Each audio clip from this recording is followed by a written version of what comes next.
Pada video kali ini, kita akan membahas 5 latihan soal TIU CPNS tahun 2024.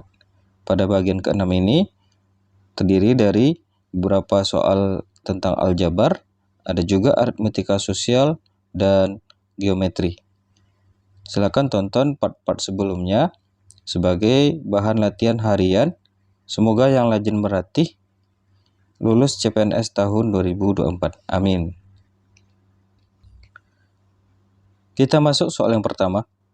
Sebuah mobil diisi 12 liter bensin dengan kecepatan rata-rata 48 km per jam. Dia bergerak dari kota A ke kota B selama 4 jam dengan bensin yang tersisa sebanyak 0, liter. Jika dengan kecepatan yang sama, namun diisi bensin sebanyak 37 liter, berapakah waktu yang diperlukan untuk bergerak dari kota A ke kota B? Nah, jadi untuk tipe soal seperti ini, jangan langsung panik dengan banyaknya informasi. Ada banyaknya bensin, ada kecepatan rata-rata, ada jam, dan sisa minyak. Ini sebenarnya hanya soal jebakan ya. Karena kata kuncinya di sini ada informasi dengan kecepatan yang sama. Ya, jadi kalau di informasi sebelumnya, mobil itu diisi 12 liter. Menempuh perjalanan selama 4 jam. Kecepatan rata-ratanya 48 km per jam.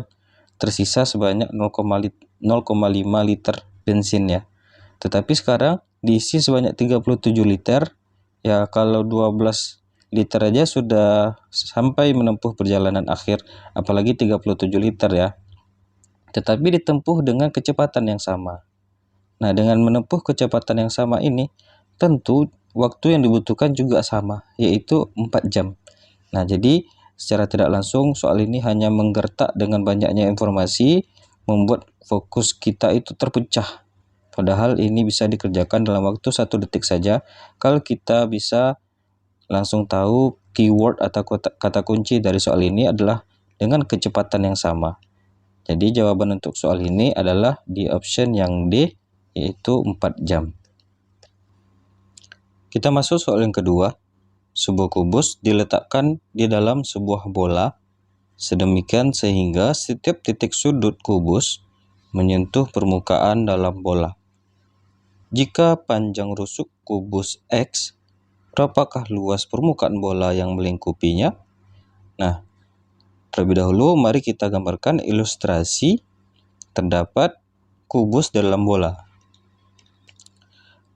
Nah, berikut ini adalah ilustrasi terdapat sebuah kubus di dalam bola yang mana setiap titik sudutnya itu menyentuh permukaan di dalam bola ya. Jadi jika panjang rusuk kubusnya itu adalah X, jadi panjang rusuk kubusnya adalah X, maka berapakah luas permukaan bola? Nah, jadi kita tahu bahwa dari sini sampai ke sini itu disebut diagonal ruang ya. Jadi diagonal ruang ini akan menjadi diameter dari bola. Jadi dari titik sudut ini ke titik sudut ini itu kita akan mendapatkan diameter. Nah, pada kubus jarak dari titik ini ke titik ini itu disebut diagonal ruang. Nah, diagonal ruang itu selalu berlaku A akar 3.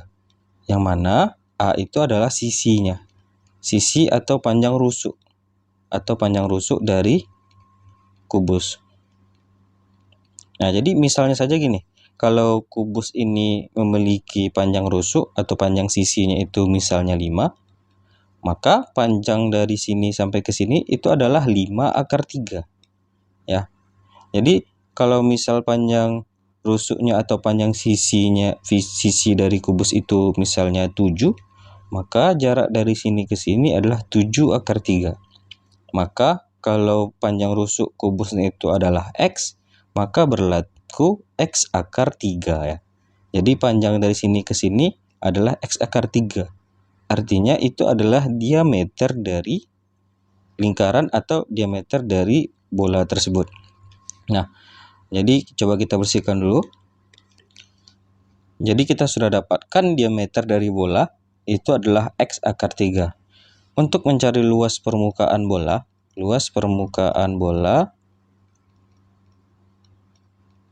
itu rumusnya adalah 4VR².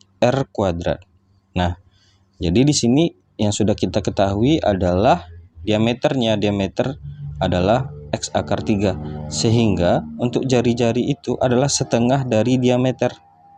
Nah, diameter kita itu adalah X akar 3. Ya, jadi tinggal kita substitusi nilai jari-jari ke sini. Sehingga kita peroleh 4V kali jari-jarinya adalah setengah X akar 3 dikuadratkan. Sehingga kita dapatkan 4V kali, nah 1/2 kalau kita kuadratkan jadinya 1/4. Lalu X kalau kita kuadratkan jadinya X². Lalu akar 3 kalau kita kuadratkan jadinya 3. Sehingga 4 sama 4-nya habis. Maka kita dapatkan 3 kali V kali X². Berarti 3 kali V kali X². Nah, 3Vx² itu ada di option yang B. Kita lanjutkan soal yang ketiga. Pak Agung mencampur 25 kg beras jenis A seharga 5.200 per kilogram dengan 15 kg beras jenis B seharga 4.800 per kilogram. Aris kemudian membeli 8 kg beras campuran tersebut dengan memberikan uang 100.000. Berapa kembalian yang harus diterima Aris?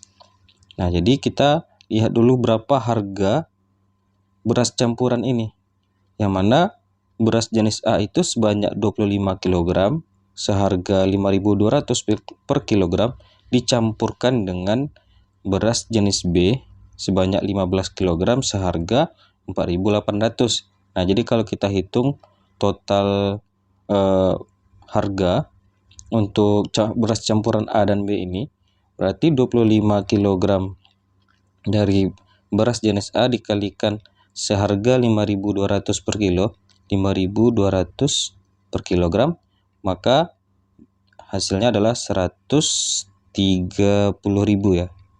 Jadi untuk beras jenis A 130.000 dan 15 kg beras B itu harganya 4.800. Nah, 15 kali 4.800 adalah 72.000. Nah, sehingga untuk total harga campuran jenis A dan B, beras A dan B, kalau kita total itu adalah 202.000 ya. Nah, jadi ini 202.000 setelah campuran ini dibuat ya.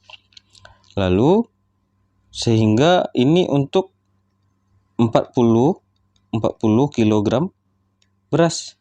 Kenapa 40 kg? Karena kita sudah mencampurkan 25 kg jenis A dan 15 kg jenis B. Jadi 202.000 ini untuk 40 kg. Jadi harga per kilogramnya itu berapa? Berarti ini cukup kita bagi dengan 40 saja. Berarti 202.000 dibagi dengan 40 adalah 5.050 ya. Nah, beras campurannya itu 5.050 per kilogram. Nah, ini harga untuk per kilonya. Lalu Aris akan membeli beras tersebut dengan banyak sejumlah 8 kg ya. Berarti 8 kg dikali dengan 5.050 itu adalah 40.400. Nah, jadi kalau Aris memberikan uang 100.000, maka uang kembaliannya 100.000 dikurangi dengan 40.400.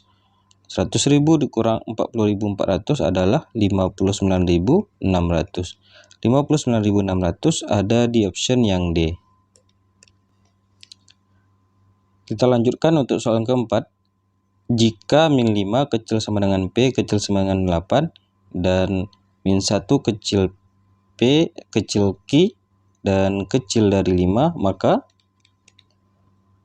jadi kalau untuk soal ini kita perlu mengetahui konsep dari urutan bilangannya.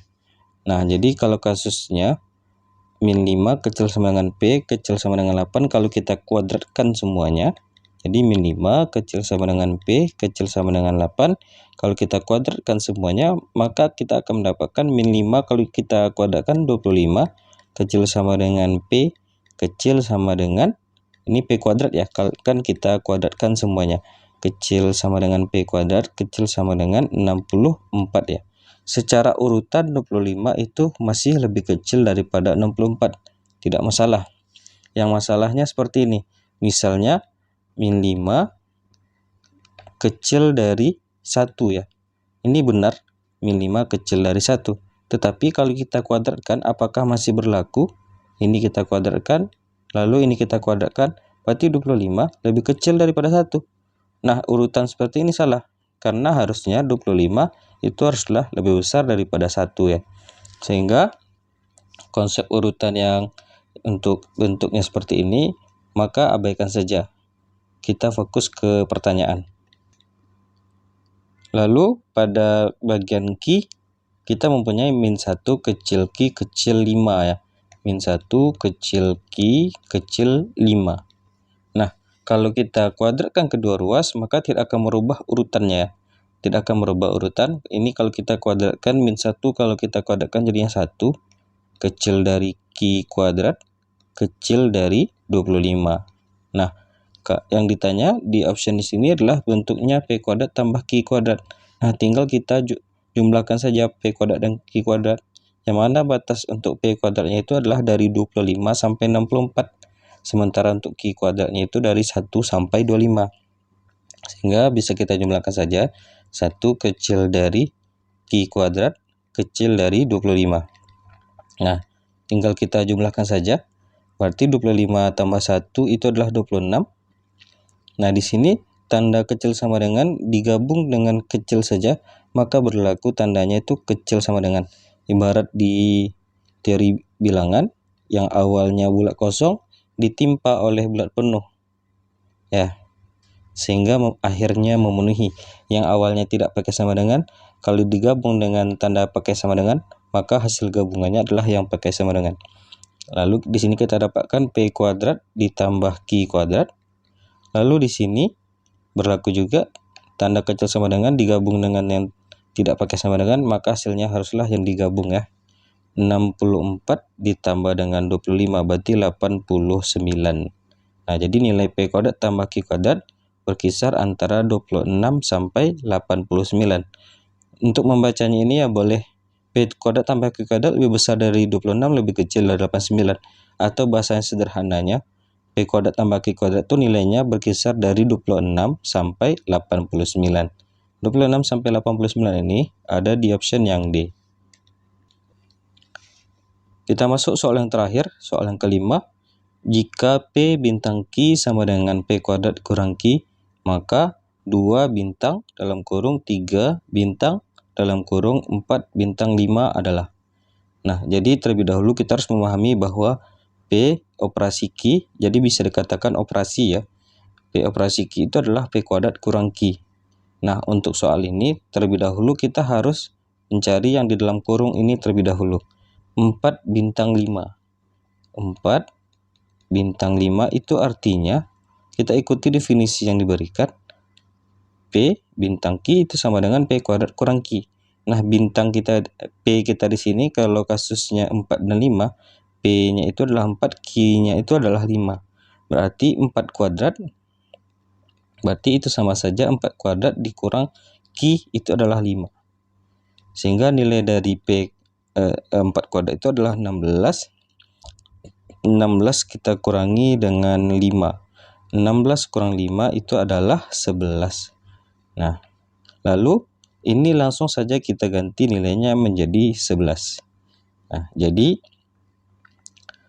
2 bintang 3 ya, jadi ini masih dikurung bintang, ini 4 bintang 5 nilainya adalah 11.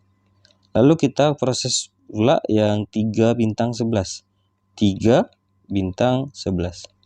Nah, 3 bintang 11 itu kalau kita ikuti pola yang ada, berarti P kita itu 3, Q kita adalah 11. Berarti 3 kuadrat P kuadrat dikurang Q. Q kita itu adalah 11. Berarti 9 dikurang 11, yaitu 9 kurang 11 adalah min 2.